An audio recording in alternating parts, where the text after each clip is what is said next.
I always thought love was simple, quiet, safe, predictable. That's what I told myself every night as I laid beside him, feeling his steady breathing next to mine. But life, I learned, has a cruel way of shattering every illusion. And it usually comes when you least expect it. It started with a message. A simple notification, the kind you ignore without a second thought. But something about it made my stomach twist. My hand hovered over the screen. "Are you really going to leave her for me?" The name, I didn't recognize it at first. But the words? Those words were unmistakably his. I froze, heart hammering in my chest. I couldn't breathe. I didn't want to know, but somehow I needed to see. I needed the truth. The next morning, I confronted him. The man I loved. The man I trusted with every part of my heart. "Who is she?" I asked quietly, trying to keep my voice steady. He looked at me, and for the first time in years, I saw fear. Not the fear of losing me, the fear of being caught. "It's not what you think," he whispered, hands trembling slightly. But I already knew. Deep down, I had always known that something had shifted. Subtle changes, hidden glances, moments where his attention drifted. Little signs I had buried under the weight of love and trust. "I want the truth," I said. "Everything." And that's when he confessed. Her name was Vanessa. She wasn't just a friend. She wasn't just someone he worked with. She was the secret he had hidden from me. The other woman who had slowly, silently, wormed her way into our lives, into his heart, and into the space that should have been ours. I felt the air leave my lungs. I couldn't move. I couldn't speak. My world, the one I had built carefully with him, collapsed in an instant. I didn't plan for it to happen," he stammered. "It just did. I never wanted to hurt you." But words were meaningless now. Meaningless against the pounding of betrayal in my chest. The life we shared, the nights we laughed, the mornings we woke together. All of it felt like a lie. I left the apartment without another word, the city streets blurring as I walked, numb and shaking. The rain had started, cold and unforgiving, but I barely noticed. The only thought running through my mind: 2 women, 1 man, 1 secret, and that secret had just been thrown in my face. The cafe was nearly empty, but the hum of the espresso machine and the faint chatter of strangers felt deafening to me. I needed to think, to breathe, to make sense of the chaos inside my chest. I had barely spoken to anyone since I left him that morning. Every step I took seemed heavier than the last, each one dragging me closer to a reality I didn't want to face. I sat by the window, wrapping my hands around a cup of coffee that was far too hot to hold. Steam curled into the air like smoke from the cracks of my own broken heart. I watched raindrops race down the glass, as if the world outside mirrored the turmoil inside me. And then I saw her, Vanessa. She wasn't trying to hide. She didn't know I was here.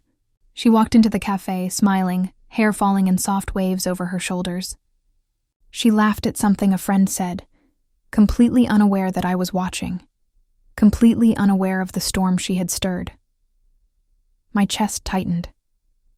The betrayal wasn't just his anymore. Seeing her, so alive, so unaware, made it worse. She had been the secret, the shadow lingering in the corners of my life, and now she was real, tangible, in front of me. I couldn't move. I couldn't speak. Part of me wanted to stand, to walk up to her, to demand answers. Another part wanted to vanish, to leave before she even noticed I existed. I stayed frozen, watching her, feeling every emotion collide at once.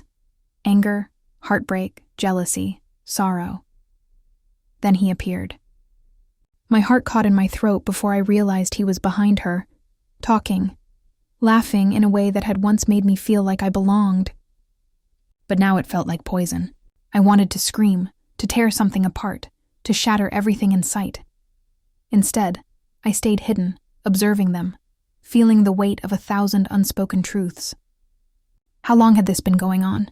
How many nights had he been lying while I believed in us? How many moments had I unknowingly shared with him, thinking our love was unbreakable, while he was slowly giving pieces of himself to someone else. Vanessa glanced around, and our eyes met for the briefest moment. There was no recognition, no acknowledgement, nothing but a fleeting glance before she returned her attention to him. That look, however, was enough. Enough to make me realize that our lives had been intersecting in ways I hadn't seen. Enough to make me understand that the choice I had to make wasn't just about him. It was about me. I left before they could see me. The streets were slick with rain, and I walked with a purpose I didn't fully understand. I had to decide what I was going to do next. Would I confront him? Would I confront her? Or would I disappear from both of their lives, leaving only the memory of the woman who loved too much and trusted too blindly? By the time I got home, the apartment was empty. The silence was suffocating. Every corner seemed to whisper his lies back at me. I sank to the floor, wrapping my arms around my knees, trying to breathe through the storm inside me.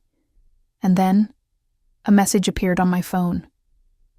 "Can we talk? Please. I need to explain." His name flashed on the screen, the weight of every memory we had shared pressing down on me. My fingers hovered over the screen, trembling. I didn't know if I wanted to hear him. I didn't know if I could forgive him, but I also couldn't ignore him. I typed a single word. "Fine." And in that moment, I knew the confrontation that awaited would change everything. Nothing would ever be the same again. 2 women, 1 man, 1 secret, and now the truth was ready to come out. The night air was cold, slicing through my coat like shards of ice. Every step toward his apartment felt heavier than the last, weighted with dread and anticipation. I didn't know what I expected. Tears, apologies, explanations. I only knew I had to see him, to hear the words directly from his lips, even if they shattered me completely. When I reached the door, I paused, hand trembling over the handle. The faint glow of the hallway light spilled under the door, casting shadows that felt like fingers gripping my chest. I took a deep breath and pushed it open.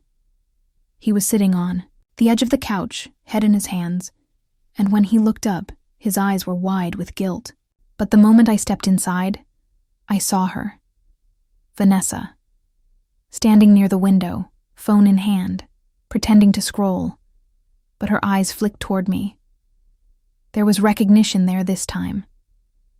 Her lips parted slightly, a half smile that didn't reach her eyes, and my blood boiled. "Why?" I asked, voice low, trembling with anger and hurt. He flinched, as if I had struck him. I never meant for this to happen," he stammered. "Never meant to? You call months of lies never meant to? Do you have any idea what this feels like?" My voice cracked, but I didn't stop. I needed him to understand. Every moment I had spent believing in him, every memory I held sacred, it was all tainted now. Vanessa stepped forward, a foolish sense of innocence in her posture. "I didn't know she knew," she said quietly. I turned to her, my eyes blazing. "Didn't know? Or didn't care? You were both living a lie, and I was the last to see it coming." He reached out to me, desperate, but I recoiled. "Don't," I said, my voice harder than I intended. "Don't touch me. You've already taken enough." The apartment felt suffocating, the walls pressing in as if mocking the betrayal.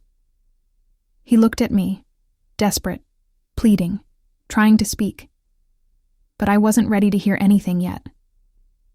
I needed space to breathe, to think, to remember who I was before all of this chaos invaded my life. "I can't do this," I whispered, voice breaking. "I can't stand here while you pretend there's some excuse for this. There isn't."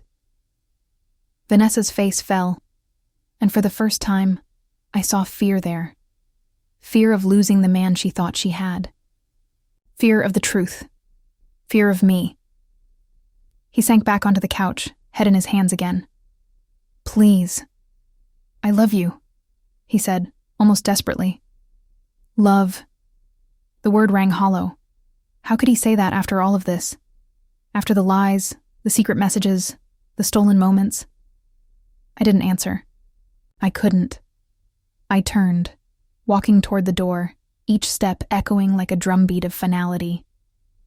"I need to think," I said. "I need to breathe without this weight crushing me." As I opened the door, I glanced back one last time. Their faces were both pale, full of regret and fear, but it didn't matter. I didn't need their apologies, their explanations, or their pleas. I needed myself back. The rain had stopped outside, leaving the streets slick and reflective. I walked without direction, letting the city lights blur into streaks of gold and white. The betrayal was sharp, a constant pulse in my veins, but beneath it, something else stirred. Clarity. I didn't need to forgive him tonight. I didn't need to forgive her. I only needed to remember that I was more than the sum of their lies. And as the city hummed quietly around me, I realized the truth. This wasn't just about him. It was about me. About reclaiming the life I had almost let slip away. 2 women. 1 man. 1 secret. And now, for the first time in months, I was ready to face it on my own terms. I spent the night wandering the city streets, letting the emptiness around me echo the hollowness I felt inside. The rain had washed the pavements clean, leaving puddles that mirrored the fractured pieces of my life. Each reflection seemed distorted, broken like the trust I had placed so carelessly in the hands of someone I loved. Sleep didn't come, and when it did, it was restless, filled with images of them. Him, laughing with Vanessa. Him, holding her hand. Her smiling as if our lives had never intersected. I woke with a start, heart pounding, feeling both suffocated and strangely alive. Alive. Because in the darkness of betrayal, I finally began to see myself clearly. I realized that for months, maybe years, I had allowed my life to revolve around him. I had placed him on a pedestal, built my world around his needs, his moods, his presence. And when he faltered, when his loyalty shattered like glass, I had nowhere to stand. Morning came slow and gray. I brewed a pot of coffee and sat by the window, staring at the quiet streets, trying to find a map back to myself. My phone buzzed, and I didn't flinch. It was his name again. "Please talk to me. I need you to understand." I stared at it. I could feel the anger rising, but beneath it there was something else. A part of me that had loved him deeply, too deeply. The betrayal hadn't erased that. It had sharpened it, made it painful, yes, but real. I typed a reply. "We need to talk, but not today. Not yet." It was the truth. I wasn't ready. I needed to reclaim the ground beneath my feet before I could face him again. I spent the next few days immersed in myself. I called old friends I hadn't spoken to in months. I went for long walks, breathing in the winter air, letting it fill the empty spaces in me. I cried when I needed to, screamed in the shower when the anger became too much, and laughed unexpectedly when a memory or a joke caught me off guard. Slowly, piece by piece, I began to rebuild. Then came the invitation. His voice on the phone, tentative, hesitant. "Can we meet? I need to explain everything." I agreed, not because I forgave him, not because I trusted him, but because I owed it to myself to hear the truth. The cafe where we met was quiet, a soft warmth wrapping around me as I entered. I spotted him immediately. He looked different, remorse etched on his features, a vulnerability I hadn't seen before. Vanessa was nowhere in sight, and I didn't ask about her. This was between him and me. He rose as I approached, hesitant.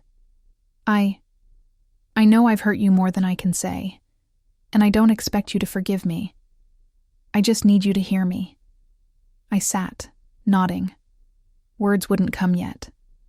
He took a deep breath and continued. It started innocently. I didn't realize how much I was leaning on her for attention, for validation, until it was too late. I never meant to betray you. You are everything to me. And losing you, it's made me see how blind I've been. I listened, every word like a dagger twisting in my chest. But I also noticed something subtle. Honesty. Raw, messy, and uncomfortable honesty. I want to fix this, he said finally. Not just for us, but for me. I need to understand how to be better. How to be worthy of your love again. I took a deep breath, steadying myself. This wasn't about forgiving him. Not yet. This was about me, about making a choice that wouldn't shatter me further. I don't know if I can forgive you right now, I said slowly. But I know I need to hear everything. I need the truth. And I need you to understand that nothing will ever be the same. He nodded, eyes glistening. I understand. I'll tell you everything. I'll answer every question, and I'll let you decide what comes next. And so we began to unravel the tangled threads of betrayal, heartache, and hidden truths. The hours stretched, filled with tears, confessions, and long silences. Every revelation hurt. Every explanation cut deeper than I expected. And yet, amid the pain, something else began to grow. Clarity. By the time we left the cafe, the sky was a muted gray, the streets quiet. I didn't know what the future held, but I felt stronger. Not because of him, not because of forgiveness, but because of me. Because I had faced the storm, stepped into the eye of the hurricane, and had survived. 2 women, 1 man, 1 secret. And now, the final choice wasn't about them. It was about me. I walked away with my head held high, heart still raw, but eyes clear. The betrayal had changed me, yes, but it hadn't broken me. And for the first time in a long time, I knew that I would survive, and maybe even thrive, beyond the shadows of their mistakes. The days after the cafe meeting were quiet, almost painfully so. The apartment felt different, emptier, yet in a way more mine than it had in months. I spent mornings with my journal, scribbling down thoughts, fragments of memories, and pieces of the conversations that still haunted me. Every sentence I wrote felt like lifting a weight off my chest, like finally giving my emotions permission to breathe. I walked the city streets alone, letting the crisp winter air cut through the heaviness that lingered in my chest. Each step was deliberate, a reclaiming of the ground I had lost. I avoided his calls, ignored the texts, and focused instead on rediscovering the parts of myself that had been buried under the rubble of betrayal. Friends began to notice the change, subtle at first. "You seem lighter," one said, sipping coffee across from me at our usual cafe. "Like you've been carrying something and finally set it down." I smiled faintly, understanding exactly what they meant. It wasn't forgiveness, not yet. It wasn't even closure. It was survival. And in survival, I found strength. Nights were still the hardest. I would lie awake, staring at the ceiling, memories of him and Vanessa playing like films on a loop in my mind. But instead of letting the pain consume me, I began to analyze it, dissecting the emotions and tracing them back to their source. Anger, hurt, betrayal, yes, all of it, but also love, attachment, and the longing for what should have been. Recognizing the duality didn't make it hurt less, but it made it real. Then came the phone call I hadn't expected. "It was him. I need to see you one more time," he said, voice low, vulnerable. I hesitated, thumb hovering over the decline button. My gut screamed at me to protect myself, to shut the door on him forever, but there was a part of me that wanted answers, that craved resolution. I finally whispered, "Fine," but just for a moment. We met at the small park where we had shared countless Sunday afternoons years ago. The winter wind whipped around us, carrying the scent of pine and distant snow. He was already there, leaning against a lamppost, hands buried in his coat pockets. His eyes found mine instantly, a mixture of longing and remorse that made my stomach twist. "I know I don't deserve your time," he began, stepping closer. But I raised a hand, stopping him. "I'm not here to give you anything," I said, voice firm. "I'm here to hear what I need to hear for me, not for you." He nodded slowly, swallowing hard. "I understand. I've spent every day since knowing I broke something sacred, and I can't undo it. I can't go back. But I can be honest, fully, without holding anything back." I braced myself. He spoke then, in painstaking detail, recounting the weeks, the lies, the excuses, and the moments he thought were inconsequential, but weren't. Every word felt like both a blade and a balm. Painful, yes, but clarifying. The truth didn't soften the betrayal, but it stripped away the confusion, leaving me standing on firm ground for the first time in months. When he finally paused, shivering from the cold and the weight of his confessions, I looked at him. Really looked. And I realized something profound. The man I had loved no longer existed, at least not in the way I had known him. What I had held on to had been a version of him that was gone, replaced by someone flawed, remorseful, but human. "I can't be what you need," I said softly, stepping back. "Not right now, and maybe not ever, but I can reclaim myself, I can heal, and that's what matters most." He nodded, tears in his eyes, finally understanding the finality of my decision. I'm sorry. Truly." I turned away, feeling the cold winter wind fill my lungs. Every step away from him felt like shedding layers of grief, shame, and longing. With each stride, I felt lighter, stronger, more certain of who I was without him. The park emptied as I walked, the city stretching before me like a canvas of possibilities, and in that quiet, I understood something essential. Life didn't have to be defined by betrayal. It could be defined by resilience, by self-love, and by the courage to walk away from what no longer served me. By the time I reached the street where I lived, the sun was beginning to rise, painting the sky with shades of gold and pink. I paused at the corner, letting the light wash over me, warming the chill of the night. I knew there would still be days when the ache returned, when memories threatened to pull me back. But now, I had something stronger.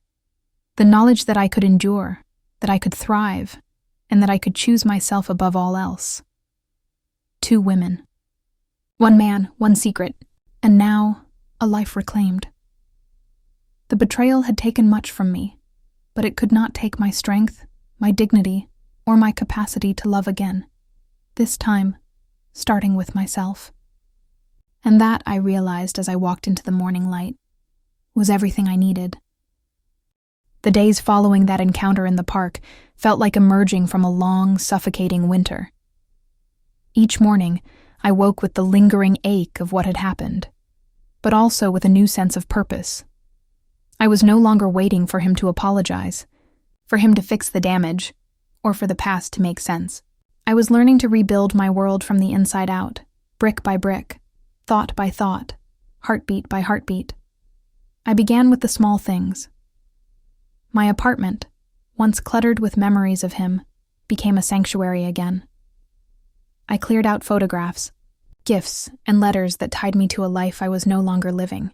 It was strange at first, almost like losing my way again. But gradually I felt lighter.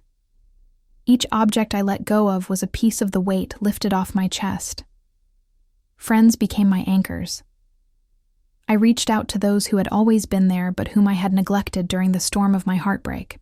We went for long walks, coffee dates, and quiet evenings where we simply shared stories and laughter. Their presence reminded me that love wasn't just about romantic connections. It was about being seen, valued, and supported in every form. One afternoon, while browsing through a small bookstore tucked in a side street, I stumbled upon a journal with a cover that seemed to call to me. Its pages were blank, waiting. I bought it and took it home, eager to fill it with thoughts, plans, dreams, and reflections. Writing became a ritual, a way to untangle the web of emotions that had held me captive for months. I wrote about my anger, my pain, my moments of weakness, and, importantly, my small victories. The times I smiled without guilt, laughed without fear, and felt alive again. Then came the day I realized I was ready to step back into the world in a way I hadn't in months. I dressed in an outfit that made me feel confident, not to impress anyone else, but to honor myself. I walked through the streets with my head held high, the winter sun illuminating the spark of strength that had quietly grown within me. It was on that walk I ran into someone new, someone entirely unexpected. He wasn't the man who had broken my heart, nor was he anyone I had anticipated meeting. His name was Daniel, and he moved through the world with a quiet confidence, a warmth in his eyes that felt safe rather than suffocating. We struck up a conversation over a shared love for the same obscure author, laughing at coincidences and enjoying the simplicity of being present with another human being. I felt a flicker of something I hadn't dared to feel in months: curiosity, excitement, and a cautious hope. Unlike before, this connection was not a patch over old wounds. It was an invitation to experience life again. And for the first time in a long while, I didn't feel guilty for feeling something new. I didn't feel like I was betraying anyone. I was simply living. Nights remained a challenge, though. Sometimes as I lay in bed, I would recall moments with him. His apologies, the way he had looked at me, the raw vulnerability we had shared in the park. But the difference now was that those memories no longer held power over me. They were lessons, not chains. I had survived betrayal, heartbreak, and the unraveling of trust. I had survived myself. Months passed, and with each day, I felt more like myself. The ache softened into a quiet awareness, a reminder that life could be beautiful even after devastation. I reconnected with passions I had abandoned: painting, writing, exploring new corners of the city. Every brushstroke, every word, every step felt like reclaiming territory that had once been lost to grief.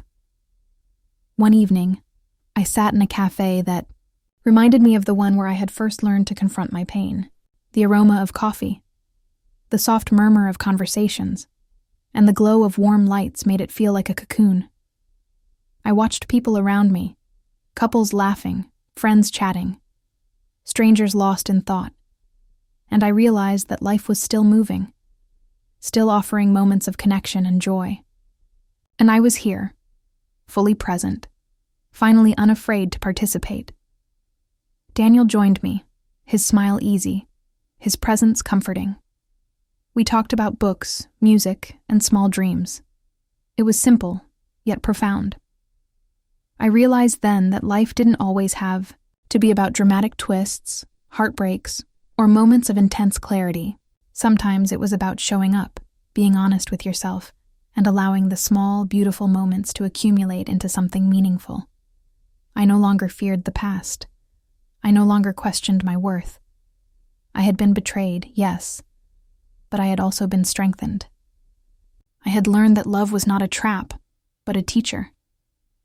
And in the quiet of that winter evening, I understood that the heart was resilient, capable of loving again, capable of choosing joy, and capable of living fully without fear. By the time I walked home that night, the streets were quiet, snow beginning to fall gently. I breathed it in, letting it settle around me, a reminder that life, like winter, could be cold, harsh, and unforgiving, but also pure, quiet, and beautiful if you let it.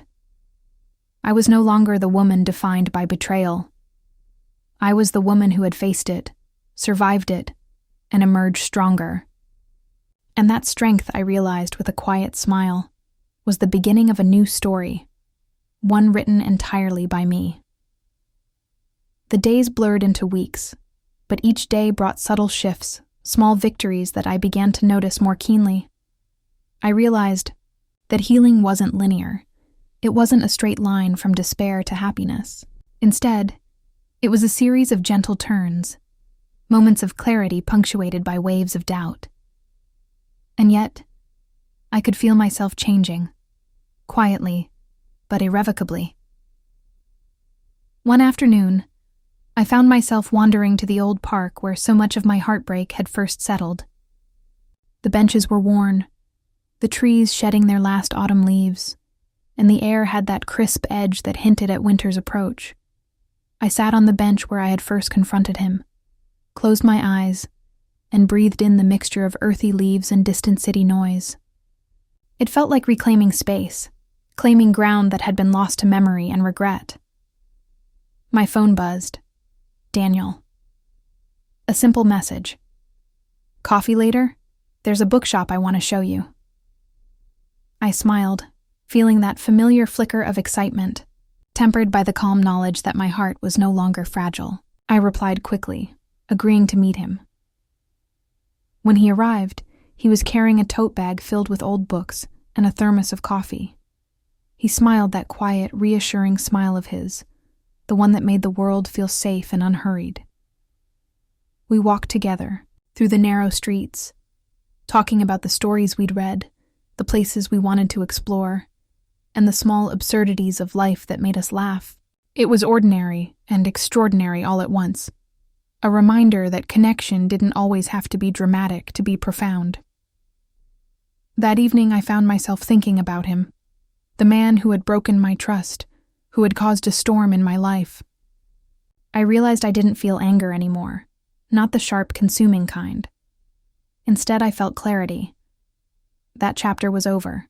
His choices, his mistakes, and his betrayals were his own. My responsibility was to myself, to honor my own worth and my capacity to love and trust again. The winter deepened, and the city streets glistened under the weight of early snow. Daniel and I began to share more of our days. Simple walks, quiet conversations, mornings spent sipping coffee in cafes that smelled of cinnamon and roasted beans. I felt a warmth that wasn't desperate or fleeting, but steady, reassuring.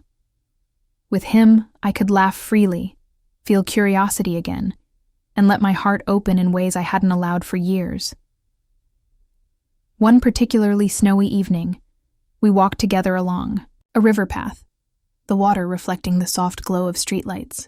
Snowflakes fell slowly, dusting our coats and hair, and for a moment, everything felt suspended. Time, memory, expectation. We stopped at a small bridge, leaning against the railing, watching the water flow beneath us.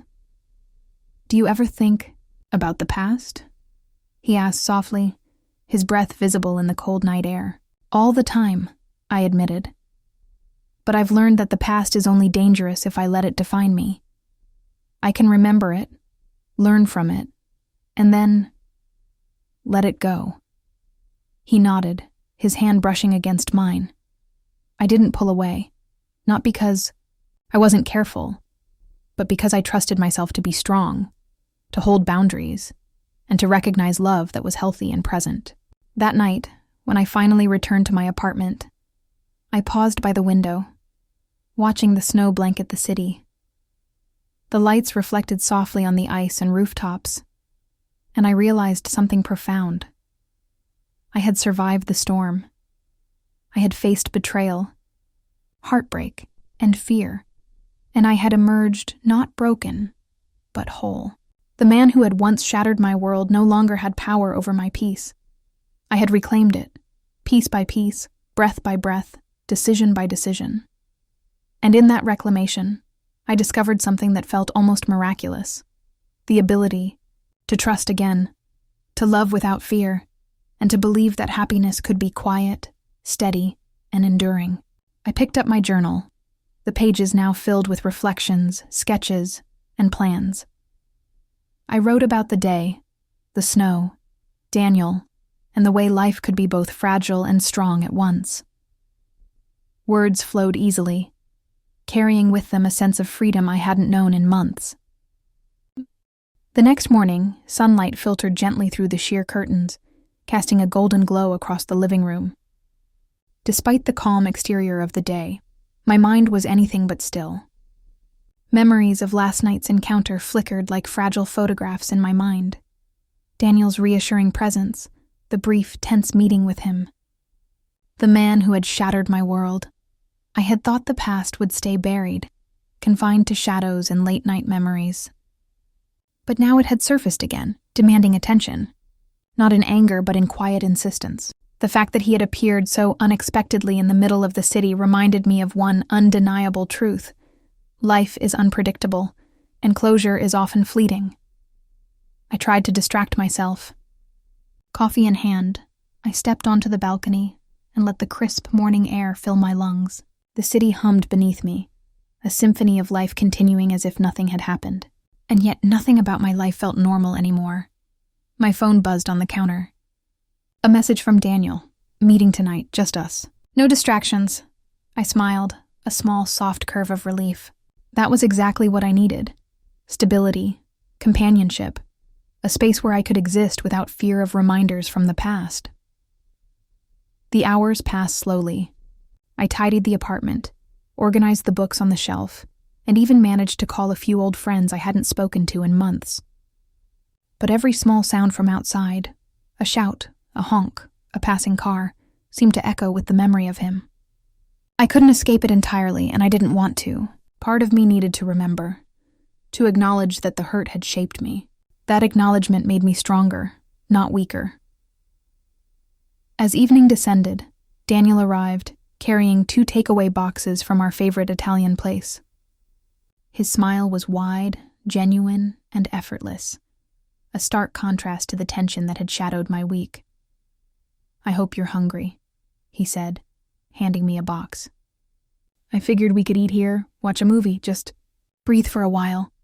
I nodded, feeling a warmth spread through my chest. It was simple, and yet profound. These quiet moments with him, untouched by betrayal or heartbreak, were starting to feel like home. We settled on the couch, the soft glow of the lamp casting gentle shadows across the room. Conversation flowed naturally, light at first, about the mundane, the small victories and frustrations of everyday life. And yet, beneath the surface, there was an undercurrent of something deeper. Every glance, every subtle touch of hands brushing, spoke of unspoken trust and fragile intimacy. Hours later, the movie credits rolled, and we lingered in silence. Daniel reached out, his hand brushing mine. It wasn't demanding. It wasn't urgent. It was patient, waiting for me to meet him halfway. "I want you to know," he said quietly, voice low and steady, "that whatever happened before, it doesn't define us. We can't control what people do, what life throws at us, but we can choose how we move forward. Together." I swallowed, the lump in my throat refusing to be ignored. I've been afraid, I admitted softly. Afraid that the past will always find me. That the people who hurt me will keep leaving shadows behind.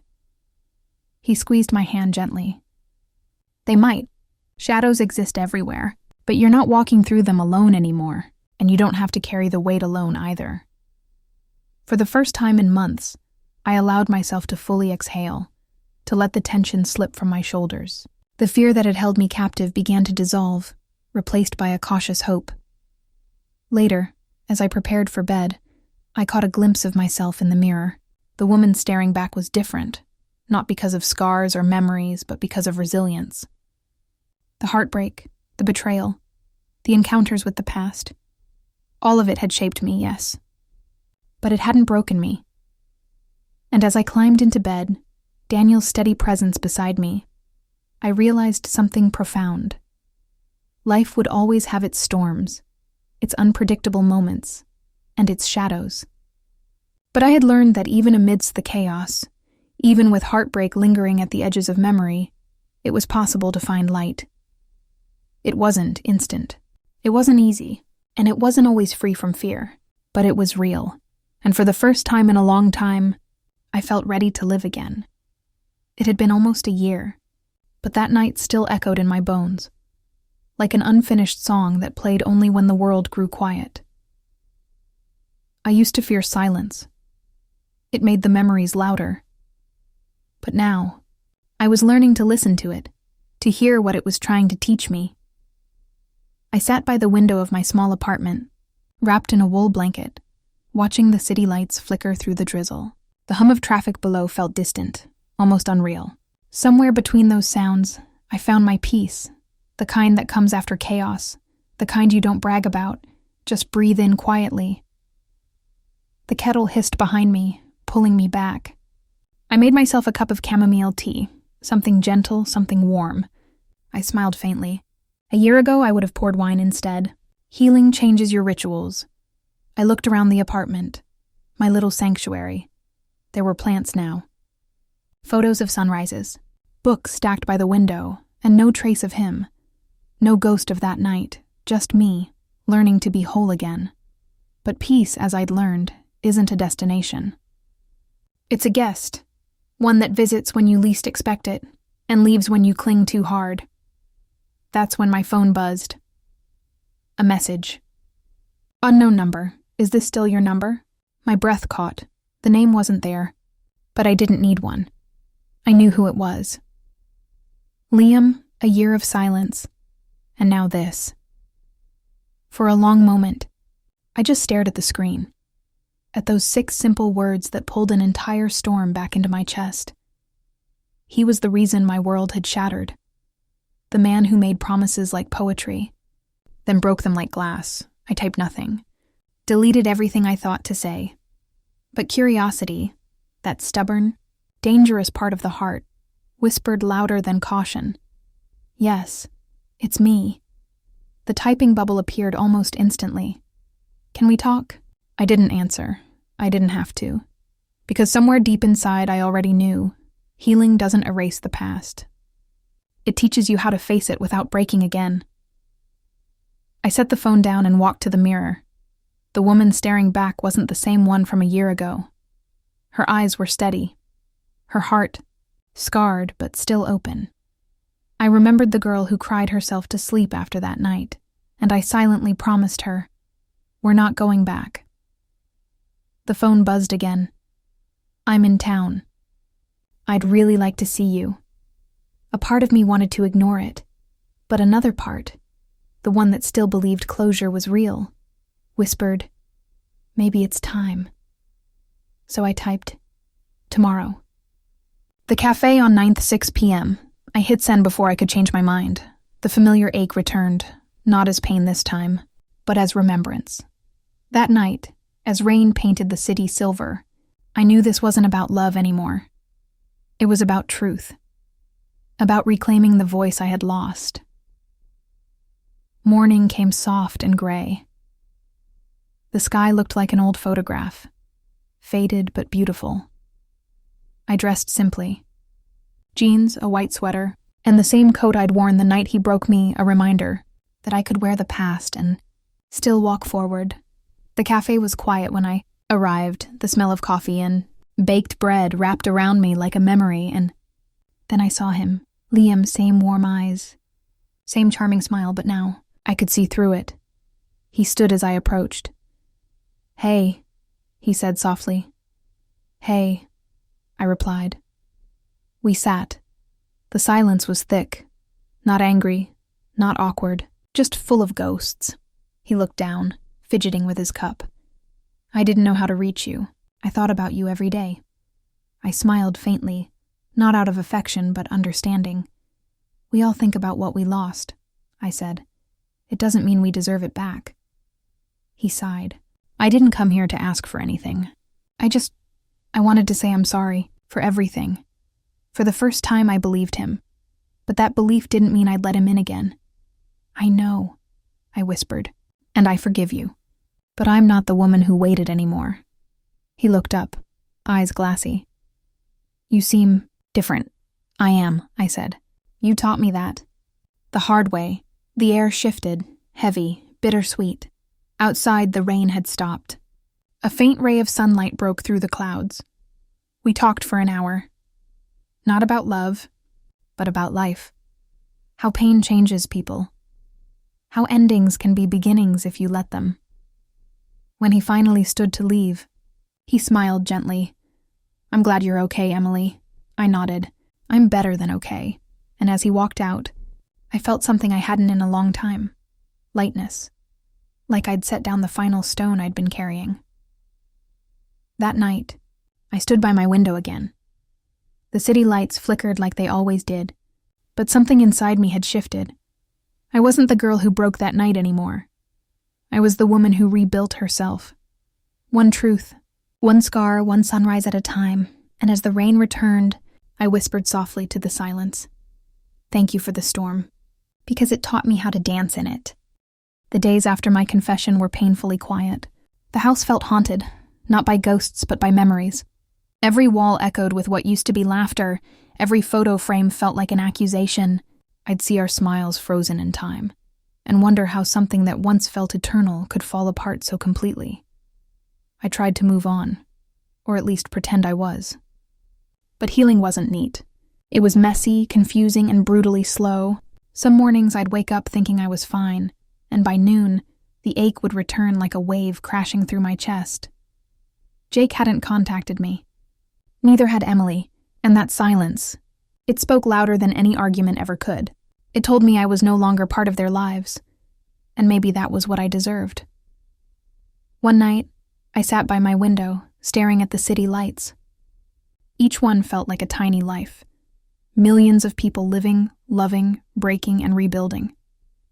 And it hit me, everyone hides something. Everyone has a story that nearly destroyed them. I took a deep breath, opened my journal, and began to write. I wrote everything, not to be forgiven, but to finally let go. I wrote about love, betrayal, forgiveness, and the haunting beauty of starting over. And when I finished, I didn't cry. I smiled. A full year passed before I saw Jake again. It wasn't planned. Fate just decided to test my strength. I was at a quiet little cafe downtown, working on a freelance project, when I heard a familiar voice order coffee behind me. I froze. My heart started pounding. That same mix of fear and nostalgia that I thought I'd buried. I turned around slowly. There he was. Jake. He looked different. Tired, older somehow, but softer. His eyes met mine, and for a long moment neither of us spoke. The silence between us said everything words couldn't. He gave me a small, hesitant smile. "Hey," he said quietly. "Hey," I replied, forcing a breath. We sat down together, awkward at first, but soon the stiffness faded. We talked about everything. Our mistakes, our regrets, how life had unfolded since that night that changed everything. He told me Emily had moved away, started fresh. He seemed at peace. Then he looked at me and said something I'll never forget. "You were right to walk away." I didn't understand it then, but I do now. Tears filled my eyes, not from sadness but relief. The kind that comes from finally closing a chapter that haunted you for too long. We parted with a hug. A gentle, understanding hug. The kind that said, we've both healed enough to let go. That night, I walked home under a silver sky, the wind cool against my skin. For the first time in a long time, I didn't feel broken. I felt new, and maybe that's what rebuilding your life truly means. Not erasing the pain, but learning to live beautifully despite it. It's been 18 months since that night that tore my world apart. The night everything changed. And now, I finally understand why it had to. Life didn't magically fix itself. Healing wasn't some cinematic moment where I woke up one day and felt whole again. It was slow, messy. Some mornings I'd still wake up with tears on my pillow, unsure why. Some nights I'd still scroll through old pictures I should have deleted long ago. But with time, with patience, those wounds stopped bleeding. They became scars. And scars, I learned, are proof that you survived. After seeing Jake again, I realized closure doesn't come from someone else's apology. It comes from you. From deciding that the past no longer deserves your energy. So I started focusing on what I could control. Me. I poured myself into new projects, started volunteering at a local shelter on weekends. The first time I handed food to a trembling little girl who smiled up at me, I felt something shift inside. I wasn't just surviving anymore. I was living. I began traveling again, short trips at first. A weekend at the coast, watching waves crash under a pink sunset. Then a solo journey to the mountains, where silence felt like medicine. Somewhere along the way, I started writing. Journaling at first, then sharing short stories online about heartbreak, growth, and resilience. People began responding. They said my words helped them heal. That's when I realized maybe my pain wasn't wasted after all. Maybe it had a purpose. And then, one ordinary evening, life surprised me again. I met someone new. His name was Ethan, a photographer with quiet eyes and a calm spirit. We met at an art exhibition, both standing in front of the same photograph, a shot of raindrops on glass titled, "After the Storm." He looked at me and said, "It's beautiful, isn't it? The way light still finds its way through the cracks." Something about that moment felt poetic, like the universe whispering, "You're ready. We didn't rush." He wasn't a replacement, and I wasn't searching. We just connected, slowly, naturally. We laughed. We shared stories, and for the first time in forever, I didn't feel the need to hide my pain or my past. He didn't flinch when I told him my story. Instead, he said, "It only makes you more human." Months later, as we sat watching the sunset from my apartment balcony, he asked what I'd learned most from everything that happened. I smiled softly and said, "That sometimes the night has to break you, before you can learn how to build your own dawn." And I meant it. Now, when I look back at that shattered version of myself, crying on the floor, surrounded by lies and heartbreak, I don't see weakness anymore. I see a woman who refused to stay broken. A woman who walked through fire, rebuilt from ashes, and came out glowing. If there's one thing I've learned, it's this: you can lose everything, your trust, your love, even your sense of self, and still find your way back to peace. Because the truth is, healing doesn't erase the pain, it transforms it, and that, right there, is the most beautiful kind of rebirth. It was a quiet evening, the kind that makes you think too much. The rain tapped against the window, slow and rhythmic, as if the world was humming the last verse of a long, painful song. I stood by the window, looking out at the city lights. Every reflection in the wet streets reminded me of everything I had survived. The lies, the heartbreak, the sleepless nights when I thought I'd never feel whole again. And yet here I was, breathing, standing tall. I poured myself a cup of tea, the steam rising like a soft sigh in the dim light. My apartment was filled with things that reflected the person I'd become. Books I'd written, art I'd painted, photographs of sunsets from places I'd once dreamed of visiting. There was a warmth in my life again, something I hadn't felt in a long time. And it wasn't from anyone else. It was from me. Healing had been brutal. There were days when I hated the silence because it reminded me of everything I'd lost. But as time passed, the silence became comforting. It was mine, not empty, just peaceful. It whispered, "You made it. I still remember the night I truly let go." It wasn't planned, and it didn't feel grand. It was simple, almost ordinary. I was going through an old box, one I hadn't dared to open in months. Inside were pieces of a life I'd already buried, photographs of Jake and me, ticket stubs, little notes, a necklace he'd once given me, just because. For a moment, the memories came rushing back like waves. That dizzy, all-consuming love, followed by betrayal, confusion, and loss. My hands trembled as I held one of the photos. We were smiling, standing by the lake on a summer evening. I looked happy, so did he. But when I looked closer, I realized something. The girl in the picture wasn't happy because of him. She was happy because she still believed in love, in herself, in magic. That girl still lived inside me. She was just waiting to be found again. So I lit a candle, and one by one, I placed those pictures and letters into the flame. The fire flickered, bright and alive, as if celebrating the end of a story that had run its course. The smoke curled upward, carrying away everything that no longer belonged to me. And then I said it out loud, almost like a prayer. "I forgive you, and I forgive myself." It wasn't for him, it was for me. Forgiveness wasn't about forgetting what he did. It was about releasing the hold it had over me, about no longer letting the past define the woman I was becoming. That night, I went for a walk.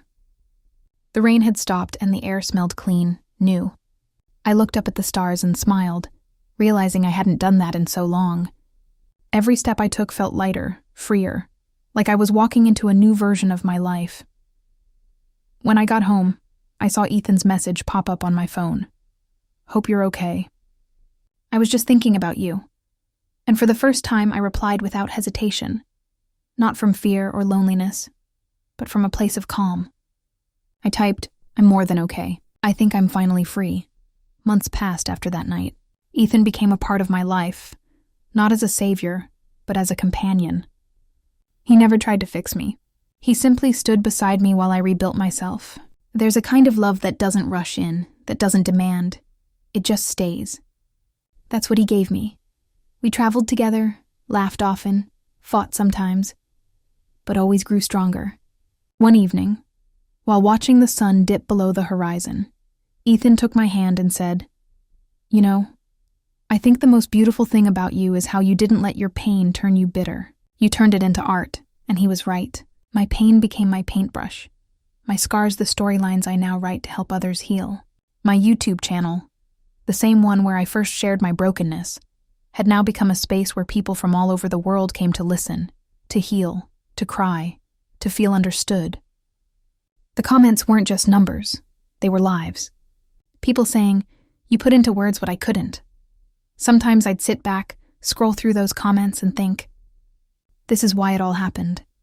Every betrayal, every tear, every sleepless night, it led me here.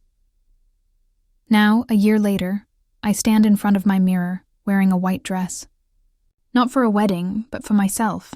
Tonight, I'm hosting a small event, a storytelling night I organized to celebrate healing and new beginnings. The theme? After the storm. As I step out into the evening, I catch my reflection. Not broken, not lost, but reborn. The girl who once begged for love had learned to give it to herself first. The woman she became radiated peace. And as I walked into that softly lit room filled with faces, strangers, friends, survivors, I realized something profound. We don't just move on from our pain. We evolve because of it. We don't erase our past. We outgrow it. That night, as I took the mic and began to speak, my voice didn't tremble. It was steady, full of warmth. I shared my story, not as a victim, but as someone who had made peace with every version of herself. Sometimes life breaks you, I said, but not to destroy you, to shape you. So when you rise, you shine with a light no one can dim. The audience clapped. Some cried. Ethan smiled from the front row, his camera in hand, capturing the moment. And in that very instant, I knew the past no longer owned me. The pain had done its job. It had carved space inside me for something greater. Peace, purpose and love that didn't come from others, but from within. As the lights dimmed and the room filled with applause, I looked up and whispered a silent thank you to the universe for every broken piece that led me here. Because the truth is, the night that once shattered my world was the same night that set me free, and in that freedom, I finally found myself.